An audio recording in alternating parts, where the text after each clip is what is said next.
Welcome to EPG Pathshala. I am Purendra Prasad, professor in the Department of Sociology. Today I am going to talk about issues of accessibility and affordability to medicines in India. This is part of Sociology of Health course. Now, what do we mean by accessibility and affordability? Especially in terms of medicines. We know that in the third world countries, the healthcare cost has enormously increased, and one of the important reasons for increase in the healthcare cost is because of the medicines cost. What was actually available for few rupees, today it costs actually few hundreds of rupees. While the purchasing power of the people has not actually increased, but the healthcare cost has been actually tripled or increased to 4 times, and therefore I think there is a huge kind of a gap between people who are suffering from diseases and people who can seek health care, especially quality health care, by effectively using the available medicines. Now, when you look at the issue of medicines in India, if you look at 1947 to 1970, and this is a very but immediately after independence till about 1970s, okay, the way medicines actually were available in India they were imported from outside. Okay, so India was actually dependent on the import, and therefore there was no control over the drugs. In fact, if you look at the history of pharmaceutical industry in India, there was no regulation of the entry of the drugs from outside into India, and it was regarded that multinational companies and the drugs produced by these companies actually stand for quality. Till 1970s, we did not have any regulation on the foreign companies.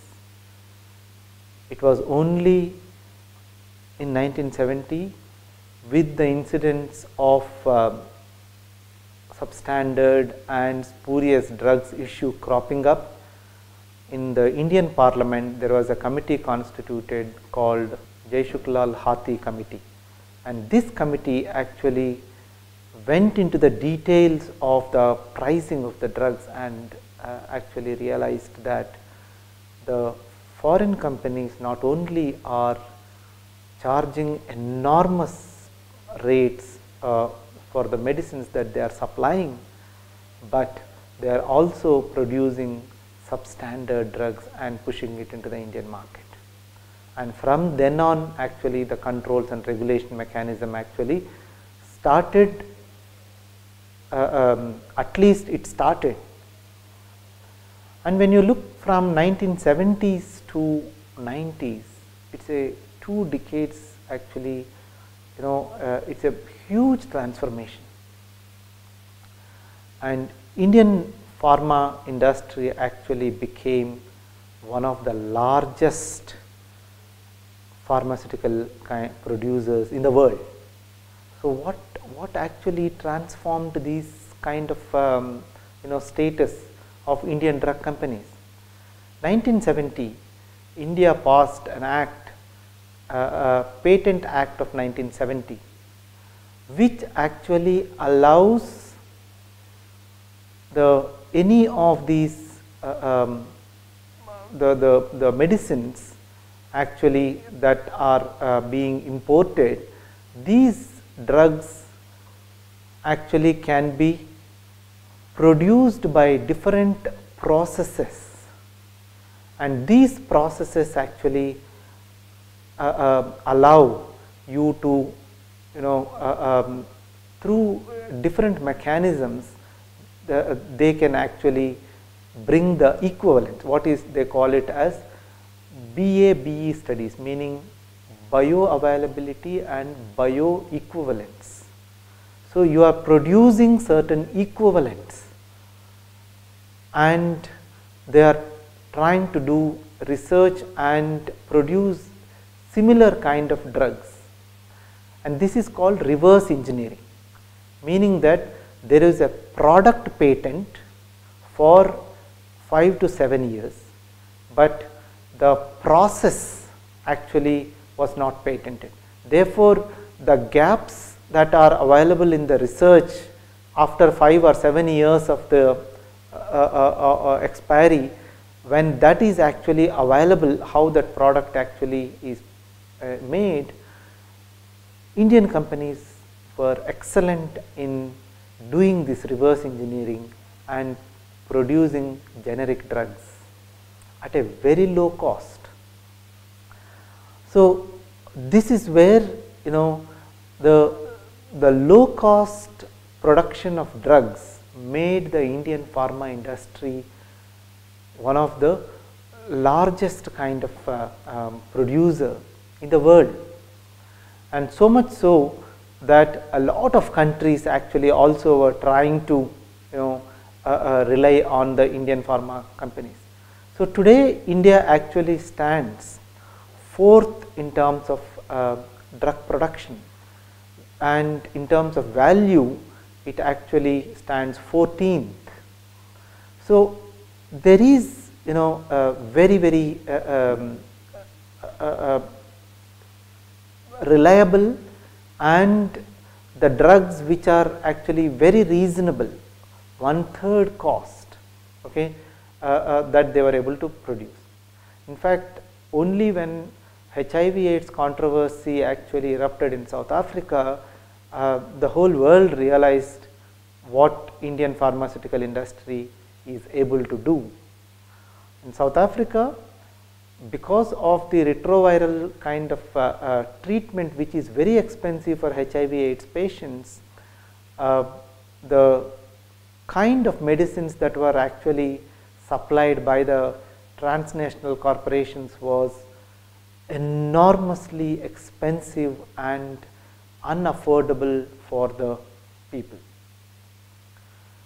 So South African government actually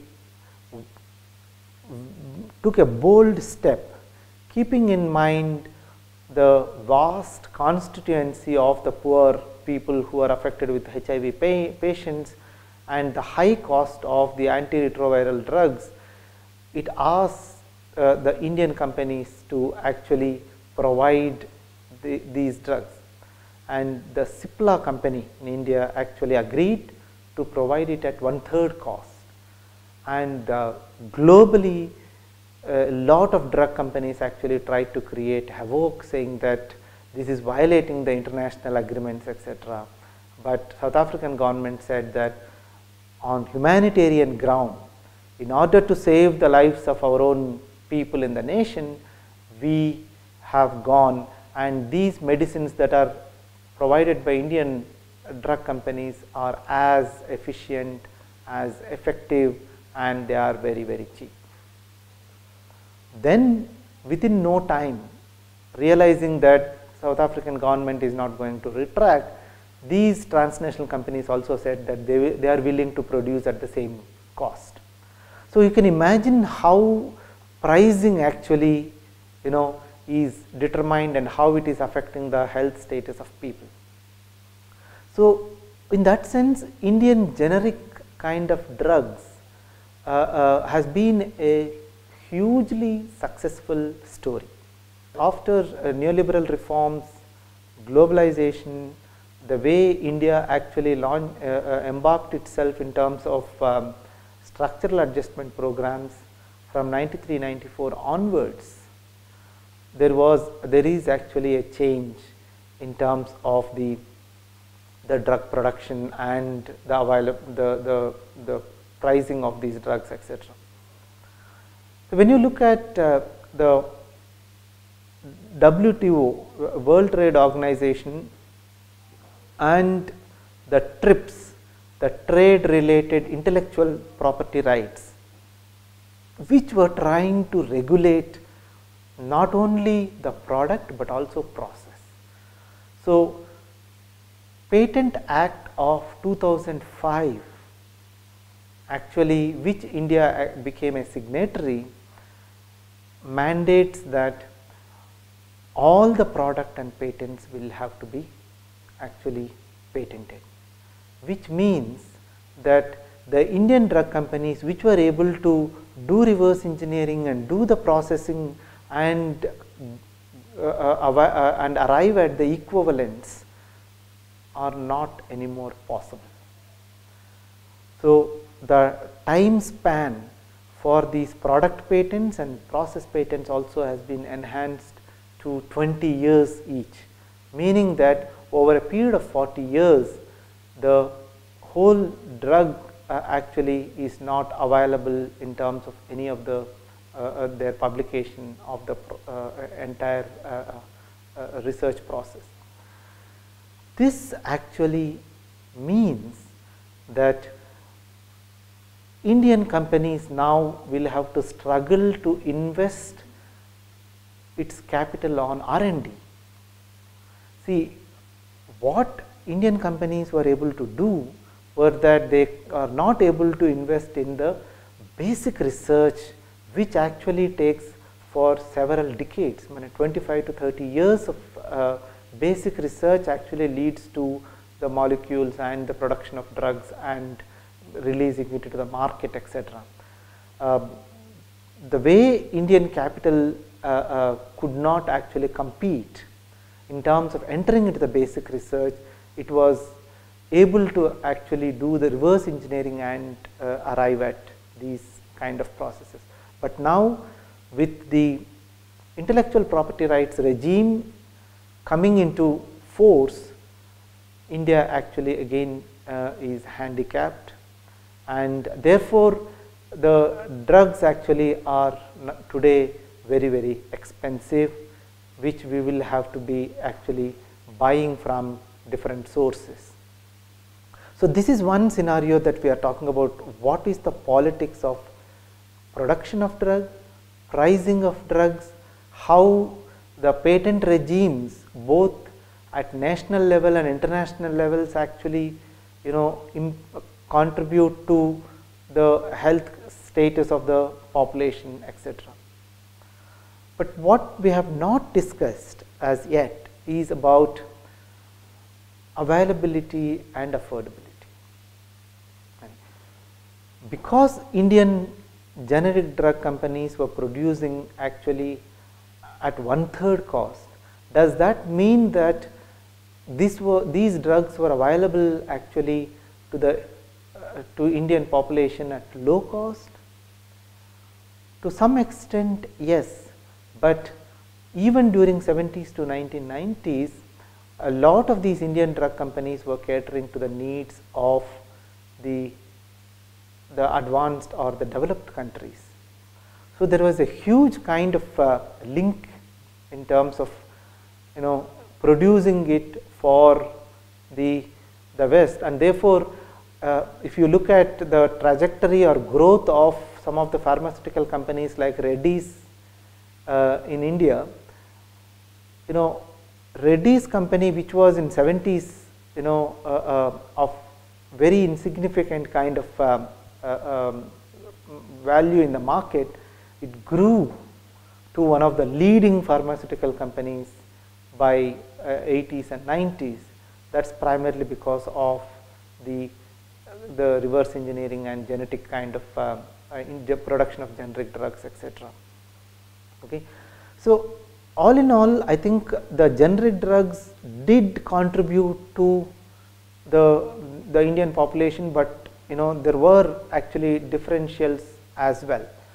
But from 90s onwards, the situation has actually transformed drastically, where the cost of medicines actually has become very, very expensive, primarily because it's not actually, you know, anymore possible to do through the process patenting, etc. Now, so availability is one thing, you know, affordability is another thing. As I said, purchasing power of the people actually has been very low, so it has not been easy for the people to actually purchase these drugs in the market. And we also need to understand that appropriateness of these drugs, which is a very important factor in the Indian context. If we look at our healthcare system, the way it is structured, the way it is designed, that you have already seen in the earlier modules, we have actually public healthcare system which is very, very weak. It has been diluted over a period of time. The healthcare system actually in the government sector is not able to provide adequate drugs, and the private healthcare providers, actually all the qualified providers are located only in the urban locations. The rural area is devoid of any of these qualified practitioners. As a result, you have all kinds of rural private practitioners with, you know, different sets of experience and skill. Now imagine what is happening to these kind of you know, healthcare system. What kind of medicines are being prescribed to the people? Now, along with the production of these generic drugs, there was also a rise in irrational, spurious and substandard drugs over a period of time in India. And these spurious drugs actually found its way through some of these, you know, unqualified and the rural private practitioners. Not only that, small and medium kind of hospitals, and, you know, they also started actually using these substandard drugs and dispensing it. You know, in a sense that pharmaceutical companies actually have a way to push their own drugs into the market. What we call in terms of medical representatives, they do marketing. So they target the instrumental consumers, that is the doctors, to actually push these drugs onto the patients, wherein the doctors individually actually gain from these pharma companies.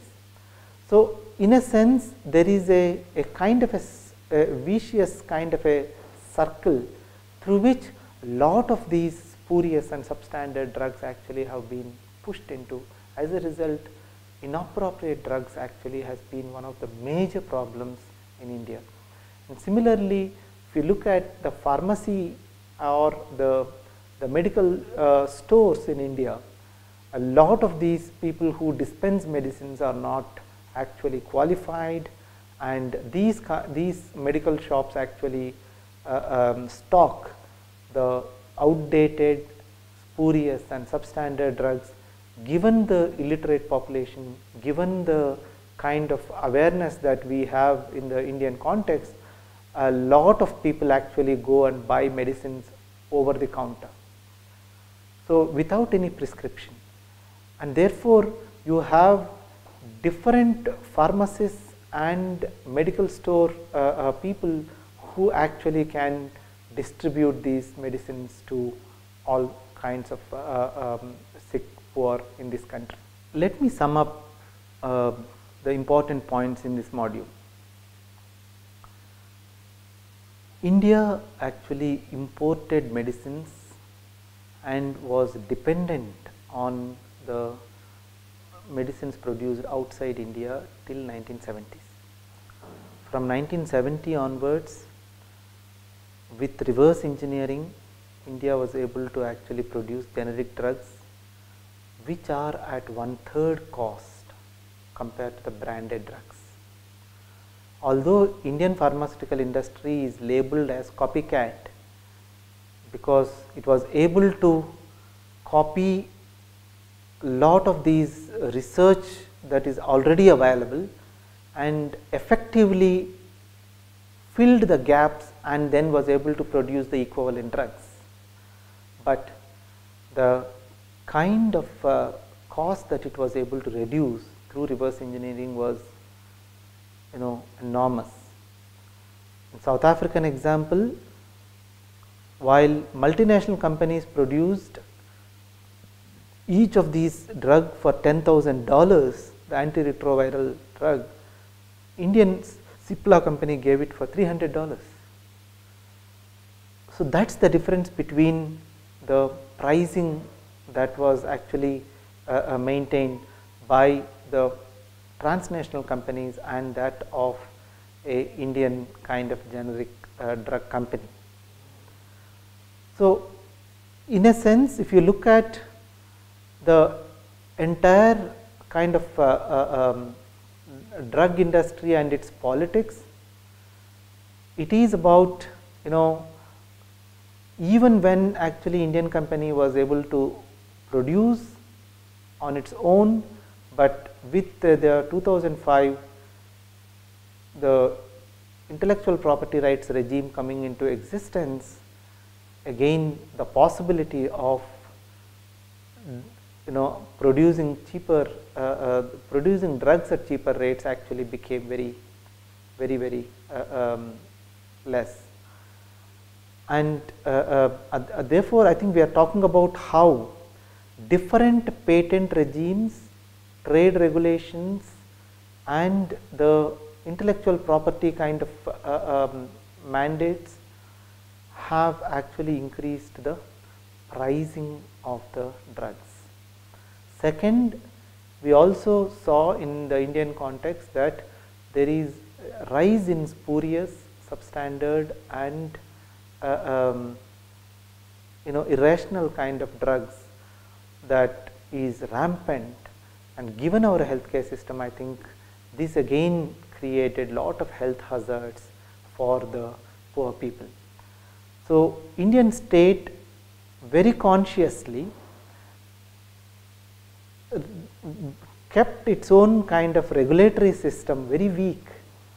As a result, we do not have a kind of strict kind of a mechanism that can provide quality drugs at affordable prices. So today affordability, availability, accessibility are some of the important kind of concerns, and hence unless Indian state actually steps in a very big way to intervene on behalf of the lower classes and the poor people, the drug prices actually cannot be regulated, quality drugs cannot be provided, and this is going to be a huge health hazard for Indian population. And in that sense, I think analysis of these the medicines and the politics of drug companies, I think, is very important for the students of sociology to understand, and how health health status can be improved in the given circumstances. Thank you.